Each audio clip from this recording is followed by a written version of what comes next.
வணக்க மக்களே, welcome to the fences show. இன்னைக்கு ஷோல நம்ம பார்க்க போகிறது தாவித் அப்படின்ற ஒரு மலையாள மூவியோட ரிவ்யூ. இந்த படம் பார்த்தீங்கன்னா ஆல்ரெடி தியேட்டர்ஸில் ரிலீஸ் ஆன ஒரு படம். இப்போ இந்த படம் ZEE5ல தமிழ் டப்பிங்கோட அவைலபிளாக இருக்குது. இந்த படத்தில் ஆண்டனி வர்கீஸ் தான் லீட் கேரக்டர் ப்ளே பண்ணியிருக்காரு. இந்த படம் ஒரு இன்டென்ஸான பாக்ஸிங் கிளாஷ்க்கான ஒரு பில்டப் அப்படின்ற மாதிரி தான் கொண்டு போயிருப்பாங்க. அந்த பாக்ஸிங் கிளாஷ் யாருக்கு இடையே அப்படின்னு பார்த்தீங்கன்னா ஒரு இன்டர்நேஷ்னல் பாக்ஸருக்கும் ஒரு கேரளாவை சேர்ந்த லோக்கல் பாக்ஸருக்கும் இடையே நடக்க போகிற ஒரு மேட்ச். அந்த கேரளாவை சேர்ந்த லோக்கல் பாக்ஸர் தான் நம்ம ஹீரோவான ஆண்டனி வர்கீஸ். இவருக்கு பாஸ்ட்ல ஏதோ ஒரு பாக்ஸிங் ஹிஸ்டரி இருக்கு அப்படின்ற மாதிரி லைட்டா காட்டிட்டு அதுக்கப்புறம் இவரோட பிரசன்ட் லைஃபை காட்டுறாங்க.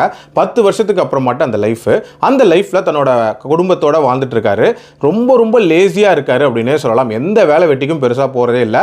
அந்த வீட்டில் லிஜோமோல் தான் அந்த குடும்பத்தையே வந்து பாத்துக்கிறாங்க அப்படின்ற மாதிரி காட்டுவாங்க. ஒரு நாள் ஒரு டர்க்கிஷ் பாக்ஸருக்கு பவுன்சரா வந்து இவர் கூட போயிருப்பாரு. அந்த ஈவெண்ட்ல எதிர்பாராத ஒரு சம்பவம் நடக்குது. அதனால வந்து இவங்க 2 பேருக்குள்ள ஒரு கிளாஷ் அப்படின்றது உண்டாகுது. அண்ட் அந்த டர்க்கிஷ் பாக்ஸர் வந்து நம்ம ஹீரோ மேல பதிலுக்கு ஃபைட் கேட்கிறாரு. அந்த சேலஞ்சை நம்ம ஹீரோ அக்செப்ட் பண்ணாரா, நம்ம ஹீரோவோட பாஸ்ட் என்ன, எப்படி அந்த ட்ரைனிங்ல ஈடுபடுறாரு, டுவர்ட்ஸ் தி எண்ட் என்ன ஆகுதுன்ற மாதிரி நிறைய விஷயங்களை சொல்லக்கூடிய ஒரு படம் தான் இந்த படம். இந்த படத்தோட கதை ஆக்சுவலா ஒரு ப்ரொஃபஷனல் பாக்ஸருக்கும் ஒரு காமன் மேனுக்கும் இடையே இருக்கக்கூடிய ஃபைட் அப்படின்னு உடனே டக்குன்னு உங்களுக்கு மான் கராத்தே படம் கூட ஞாபகத்துக்கு வரலாம். பட் மான் கராத்தே படத்துல இத்தினூண்டு கூட லாஜிக் அப்படின்றது இருக்கவே இருக்காது. பட் இந்த படம் ரொம்ப லாஜிக்கலா கனெக்ட் பண்ணப்பட்ட ஒரு படம் அப்படின்னே சொல்லலாம். எஸ்பெஷலி நம்ம ஹீரோவோட அந்த பாஸ்ட் லைஃப் இருக்குல்ல, அதுல இருக்கக்கூடிய சம்பவங்கள் அப்படின்ற மாதிரி ஒரு சீக்வன்ஸ் காட்டுவாங்க.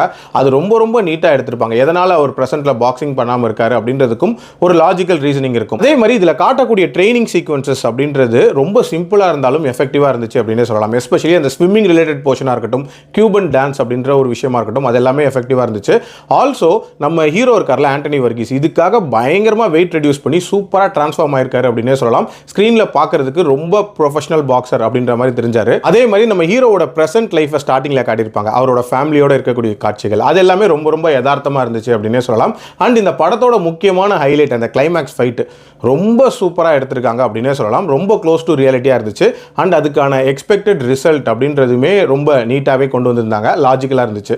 ஓவரால் ஒரு நீட்டான பாக்ஸிங் டிராமா தான். பட் இருந்தாலும் இந்த படத்துல ஒரு சில ரீஃபைன்மெண்ட்ஸ் அப்படின்றது கண்டிப்பா தேவை. உதாரணத்துக்கு நம்ம ஹீரோக்கும் அந்த பாக்ஸருக்கும் இடையே ஏற்படக்கூடிய அந்த கிளாஷ் இருக்குல்ல, அதுக்கான அந்த ட்ரிகர் பாயிண்ட் அப்படின்றது இன்னும் கொஞ்சம் ஆர்கானிக்கா அமைச்சிருந்திருக்கலாம். ரொம்ப சினிமேட்டிக்கா இருந்துச்சு அப்படின்னே சொல்லலாம்.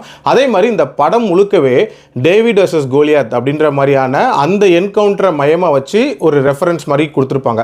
பெரும்பாலான படத்துல நம்ம ஹீரோவை தான் வந்து கோலியாத் அப்படின்ற மாதிரி காட்டுறாங்க.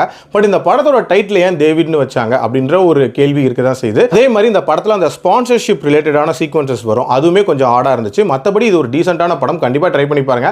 என்னோட ரேட்டிங் இந்த படத்துக்கு 3.2 out of 5. அடல்ட் கண்டென்ட்லாம் இல்லை, தாராளமாக பார்க்கலாம். மீண்டும் அடுத்த விமர்சனத்தில் சந்திக்கிறேன். நன்றி, வணக்கம்.